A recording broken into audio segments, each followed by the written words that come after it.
los países de la OTAN y la Unión Europea celebraban en los días del intento de golpe de Estado contra Putin, como Rusia estaba a punto de caer en una guerra civil interna. Sin embargo, al parecer el karma vino contra ellos, y es que la convulsión explotó, pero no en Rusia, sino en Francia, y al parecer se está expandiendo a otros países, por el malestar social en contra del racismo y la crisis económica.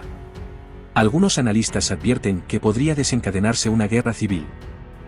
El 3 de julio, hora local, los disturbios nacionales causados por el disparo policial y el asesinato de un niño de 17 años en Francia entraron en el séptimo día. El Ministerio del Interior francés declaró el día 2 de junio que, desde la noche del 1 hasta la madrugada del 2, la policía de Francia arrestó a 719 participantes en disturbios.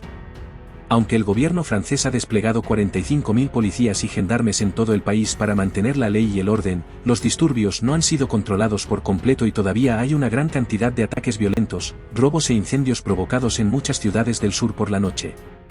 Las imágenes de violencia que se propagan por las calles de Francia se han convertido en el centro de la cobertura de los medios internacionales.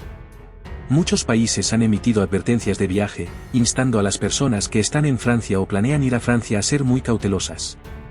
Después de Francia, en los últimos 2 días estallaron disturbios de diversos tamaños en Bélgica y Suiza. Los países europeos están muy preocupados de que los disturbios continúen extendiéndose porque enfrentan problemas de inmigración similares a los de Francia. Irónicamente, se reconoce internacionalmente que Estados Unidos, que es un aliado de Francia, tiene el peor problema racial, pero algunos medios se regodearon diciendo que los disturbios en Francia demostraron que Estados Unidos no está solo en el racismo. RIA Novosti, medio ruso, dijo el día 2 que hace una semana, los políticos y los medios occidentales esperaban una guerra civil en Rusia, y ahora la guerra civil está ocurriendo en sus hogares.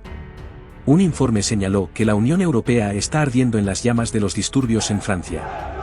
El Ministerio del Interior francés declaró que a las 3:30 de la madrugada del día 2 de junio, la policía local había arrestado a 719 personas durante la noche, mientras que, desde la tarde del 30 de junio hasta la madrugada del 1 de julio, un total de alrededor de 1.300 personas habían sido detenidas. El mismo día, el gobierno francés desplegó alrededor de 45.000 policías y gendarmes en varios lugares, así como vehículos blindados y helicópteros. El ministro del Interior, Darmanin, tuiteó esa mañana: gracias a las acciones decisivas de las fuerzas del orden, tuvimos una noche un poco más tranquila. Aunque el número de detenciones policiales disminuyó con respecto al día anterior, los disturbios continuaron extendiéndose por Francia. Especialmente en lugares como Marsella y Lyon en el sur, los incidentes violentos siguen siendo muy graves. Automóviles en la calle, cajeros automáticos de bancos al costado de la carretera y tiendas que daban a la calle fueron atacados, robados e incluso incendiados. Los manifestantes también lucharon con la policía y se produjeron enfrentamientos. Algunos vídeos mostraron que algunos alborotadores portaban armas. Según el informe del Ministerio del Interior francés, unos 45 policías o gendarmes resultaron heridos durante los disturbios de esta noche, 577 vehículos fueron quemados, 74 edificios incendiados y hubo 871 incidentes de incendios provocados en calles y otros lugares públicos.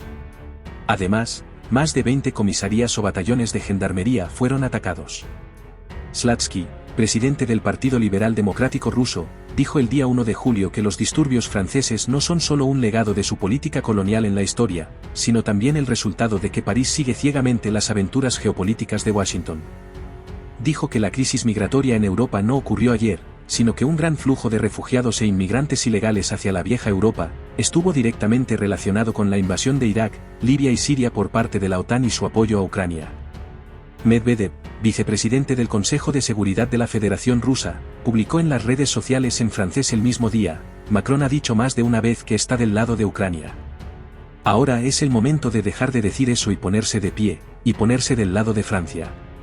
Macron desperdicia el dinero proporcionando armas a Kiev, dinero que podría usarse para beneficiar a los franceses comunes, manifestó. Sobre este tema, un analista señaló que el descontento social por el racismo y la recesión económica podría expandirse. Manifestó asimismo que esto obedecería a planes de las élites gobernantes. Escuchemos sus declaraciones.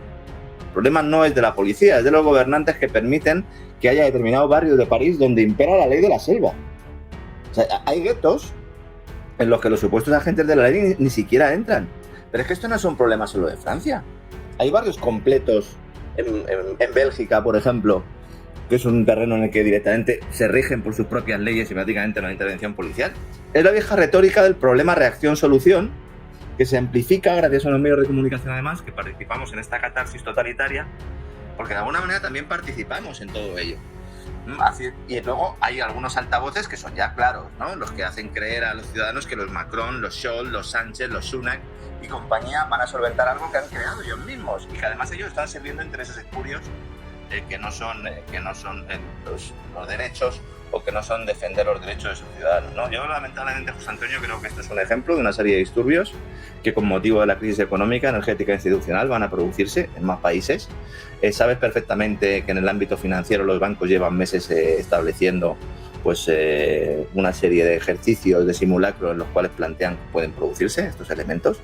De esto se lleva hablando sobre todo en el sector financiero, quizás no en el ámbito público, pero sí sottovoce, y unos disturbios que van a ser respondidos mediante la fuerza, mediante el orden policial, militar, legal, con la excusa de que es necesario evitar el caos imponiendo el orden y afectando a muchos ciudadanos que no tienen nada que ver con todo esto, ¿no? Yo la verdad, todo lo que sucede en Francia siempre digo que tenemos que verlo como un adelanto de lo que puede suceder en otros países, porque Francia es el ejemplo claro de asistencia social, pero cuidado porque Francia se enfrenta a una crisis económica de caballo, y si Francia está en crisis económica y Alemania está en recesión, ¿cuál va a ser el futuro de Europa? Eso es lo que nos tendríamos que estar preguntando en estos momentos, José Antonio. Sobre una cuestión sobre lo que has contado, ¿consideras que esto es parte del plan de caos para luego generar el orden, pero buscado por las élites? Hombre, yo creo que evidentemente aquí desde hace décadas se ha metido el reseteo. Sí, es que la idea es, tú creas una sociedad en la cual el personal viva casi en el umbral de la subsistencia, le quitas todos los valores, le quitas todos los enganches sociales que tiene, empezando por la familia y acabando pues por las propias relaciones que pueda tener, ¿no? También en su ámbito cercano, social, se le mete a la sociedad en una decadencia estructural de sistema, y entonces esto se cataliza y se acelera. No digo que todos los elementos que están ocurriendo estén planeados, pero sí que está planeado cómo actuar en estos momentos. Entonces todo eso se acelera, se cataliza ¿cómo? Con crisis sanitarias, con crisis energéticas, con crisis monetarias que a todas luces son inducidas. Es decir, la crisis monetaria es inducida por la banca central, la crisis energética es inducida por unos políticos que nos dicen que tenemos que dejar de consumir hidrocarburos, y lo de la crisis sanitaria, bueno, pues yo creo que ya a todos nos ha quedado claro lo que ha sucedido ahí, ¿no? Luego tenemos un modelo de dinero-deuda, de deudocracia, que está condenado al fin, y aunque queramos eludir componentes éticos, morales e incluso religiosos, algunos pues sí los tenemos, pero aunque se quiera eludir esto, lo cierto es que el proceso está dividido, y esta es una parte de ese supuesto que se crea. Se trata de destruir para luego construir. El eslogan del Build Back Better, que se utiliza mucho en el Foro Económico Mundial y que le gusta tanto a Joe Biden, también va en esta línea. Y todo esto también se produjo en Estados Unidos a raíz del Black Lives Matter, ¿no? Esa es la idea un poco. Dice, no, tenemos que reconstruir mejor, pero para reconstruir primero tenemos que destruir, y tenemos que destruir y echarle la culpa a otro, ¿no? En el caso de Canadá pueden ser los canadienses, los camioneros canadienses, en el caso de Francia pues pueden ser los inmigrantes. Pero insisto, no nos quedemos en la superficie, vayamos un poco más al fondo de la estructura, y ahí veremos que efectivamente hay una serie de virus, hay una serie de bacterias que han sido puestas ahí para luego ser aprovechadas, ¿no? Yo sí estoy convencido de que esto va a ir avanzando en una reducción de los derechos y de las libertades ciudadanas, y mientras nos dirán que nos están defendiendo los derechos y las libertades ciudadanas, no que es lo verdaderamente diabólico de todo esto. Tenemos varias dosis de cinismo económico esta mañana. Shell, que hoy hemos visto cómo gastaba 21.000 millones en gas licuado ruso, a pesar de que dijo hace un año que iba a dejar de comprar, o que se iba del país. 21.000 millones, 12% de todas las exportaciones de gas natural licuado de Rusia, 21.000 millones. Tenemos a la Unión Europea aceptando que uno de los bancos sancionados cree una filial para, con esa filial, sí poder operar dentro del sistema SWIFT y no bloquear el acuerdo del cereal. O sea, si usted le bloquea. Y las consecuencias son las que son.